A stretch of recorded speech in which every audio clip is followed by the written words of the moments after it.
এই দেশকে আপনারা ভারতের অঙ্গরাজ্য বানাবার জন্য যা করাবার তাই করছেন। বিডিআর পিলখানার হত্যাকাণ্ডের ঘটনা, এই হত্যাকাণ্ড যখন হয় সর্বপ্রথম মিডিয়ার মধ্যে সর্বপ্রথম আপনি মিসগেট করছেন। এখনো ছাত্র হত্যার রক্ত এখন আপনার হাতে লেগে আছে।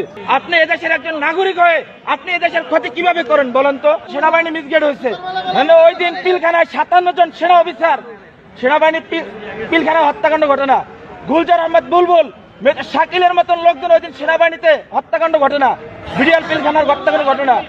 এই হত্যাকাণ্ড যখন হয় সর্বপ্রথম মিডিয়ার মধ্যে সর্বপ্রথম আপনি মিসগেট করছেন।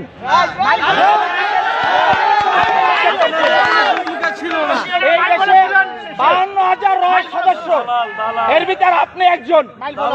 এই দেশকে আপনারা ভারতের অঙ্গরাজ্য বানাবার জন্য যা করাবার তাই করছেন।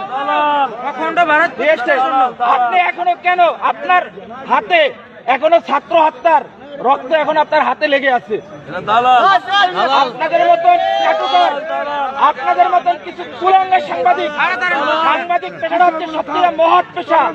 সত্যের উন্মোচন তারাই করে, কিন্তু আপনারা সত্যটারে মিথ্যা বানাইয়া এই দেশটাকে একটা কিছু ভুটানের মতন আপনারা অন্ধকার জগতে বানাই ফেলাইছেন ভারতের অঙ্গরাজ্য বানাবার জন্য।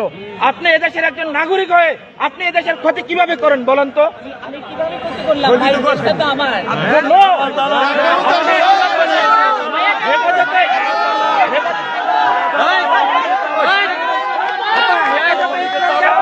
ধ্বংস করে দিচ্ছেন বলেন? হেফাজতে ইসলাম নিয়ে আপনি মামুনুল হক সাবুজুন নিয়া, আপনি জোনায়েদ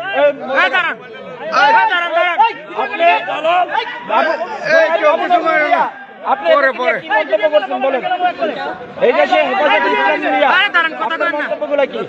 আমরা আপনার সমস্ত এই দেশের সাংবাদিক আপনি কুলাঙ্গার ধ্বংস করছেন। হবে না।